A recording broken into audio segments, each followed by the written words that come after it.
Okay, we're back working on this 2008 Suzuki Forenza. We're going to be replacing the map sensor in here today. Let me show you the part. So we got a code for this from a while back, and just now getting around to taking care of this. Now I ordered this. It comes with this little piece of wire. I guess those are common to fail as well, so you can get it with that and the sensor. So this one said standard motor projects or products, but then it's intermotor, so I don't know. That's what I got. So we're gonna go ahead and get this old one off here, and we probably can take this out.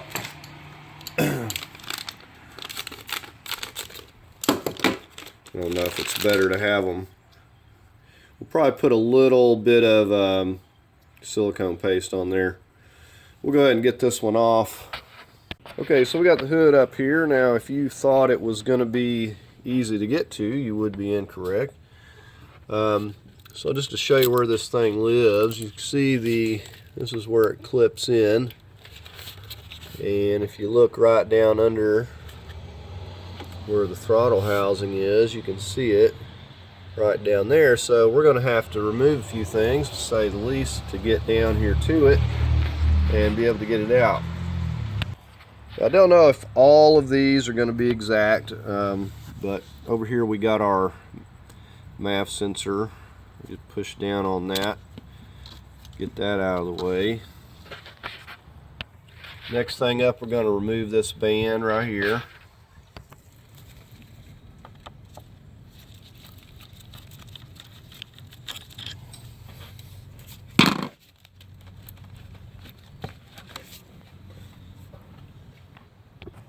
Alright, now we got the band on our throttle housing we need to get. So I'm just using a flat screwdriver. You could use a 7mm, I believe.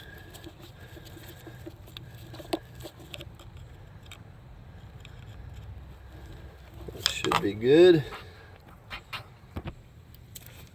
Alright, we're going to get this clamp right here.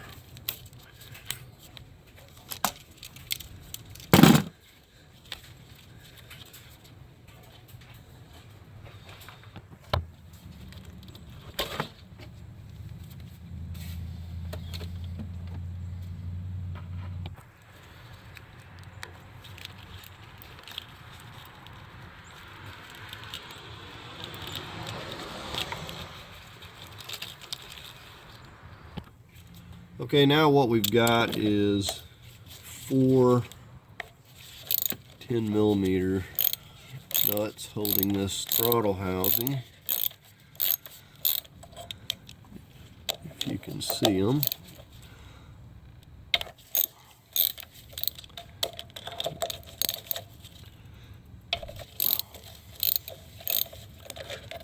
And this one's kind of down here in some water. Right, so I'm just going to remove these 4 nuts.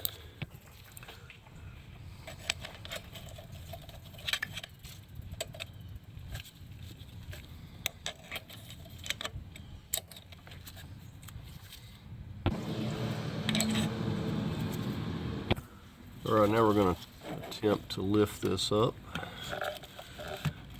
Push it back. You want to be careful with this surface right here. You don't want to be banging that up.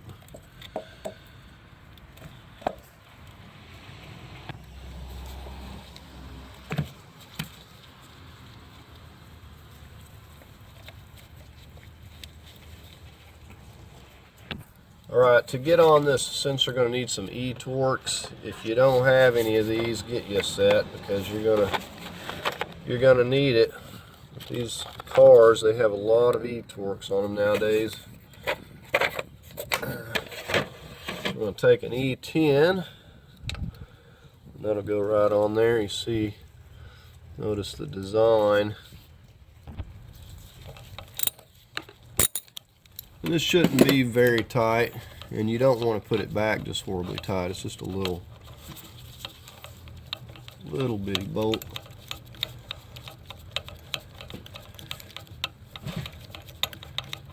Very long bolt. Wow. I think they thought that was long enough to hold that sensor. Alright, we're going to twist it. Alright, so there we have it. Said we'll delete the code when we get the new one in and just make sure everything is good. It's not going to come back. Okay, so the sensor just runs down there. You see it's running to this part, and since we got a new harness, we're going to use that. So we're going to separate it right there. Now, if you got one of these cars, you definitely want to get used to ordering things, because it seems like they never have it in the parts store. We're going to connect this first, hopefully. Give me just a moment. Okay, I guess it'd help if I had the right end.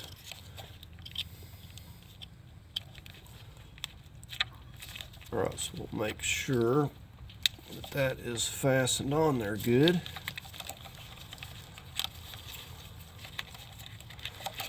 Alright, so we just feed that back down through there.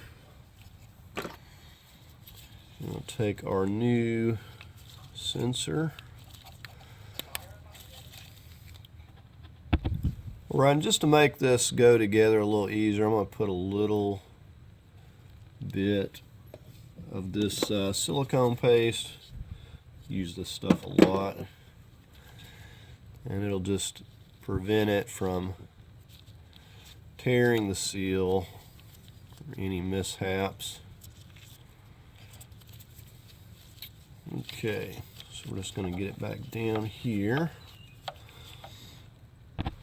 Alright, so all we got to do is just push that right back down into the hole there, and it is a pretty snug fit. Alright, so that's where that silicone paste comes in real handy. Now we put our 1.5" screw back in.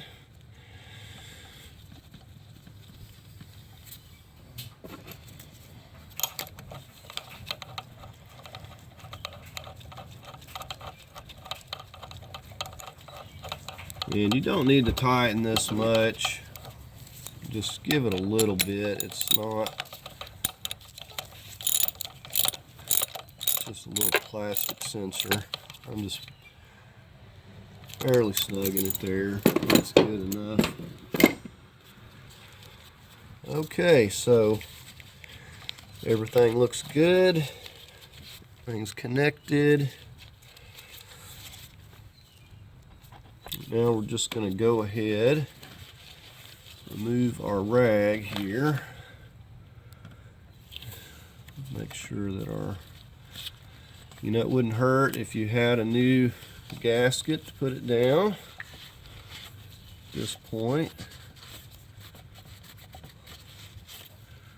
Clean that up a little bit.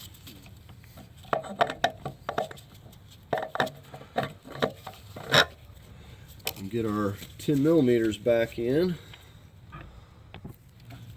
Good idea to utilize a magnet to get these into place. If you drop one of these, it's very doubtful you'll ever find it again. They kind of just disappear, never to be seen when they get dropped. I keep a big bucket of spare bolts and stuff just for that reason, because I just quit looking for them. I've spent hours. So let's get these last two in place.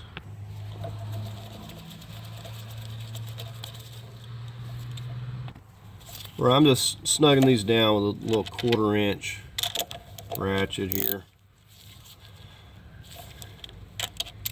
If you wanted to torque them, which I'm not, but I would probably say about 70 inch-pounds or so, maybe 80 max.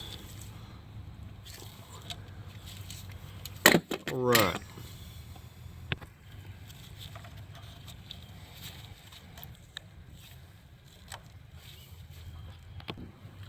Let's get our air intake back on here and get our bands tightened up.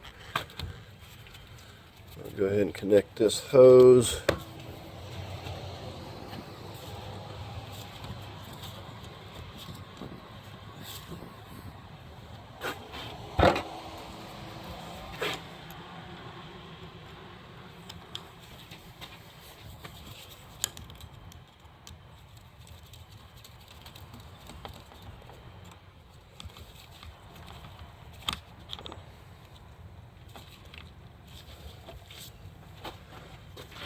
Right, and we just got to get the one under here.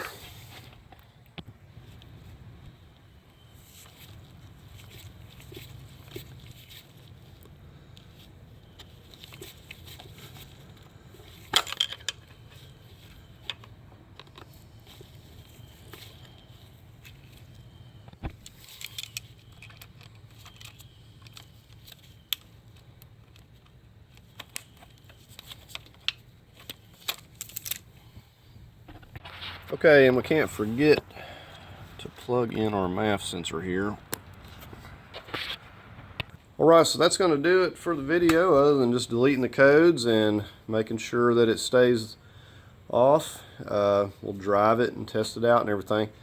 But hope you found the video helpful. If you did, give it a thumbs up, and thanks for watching.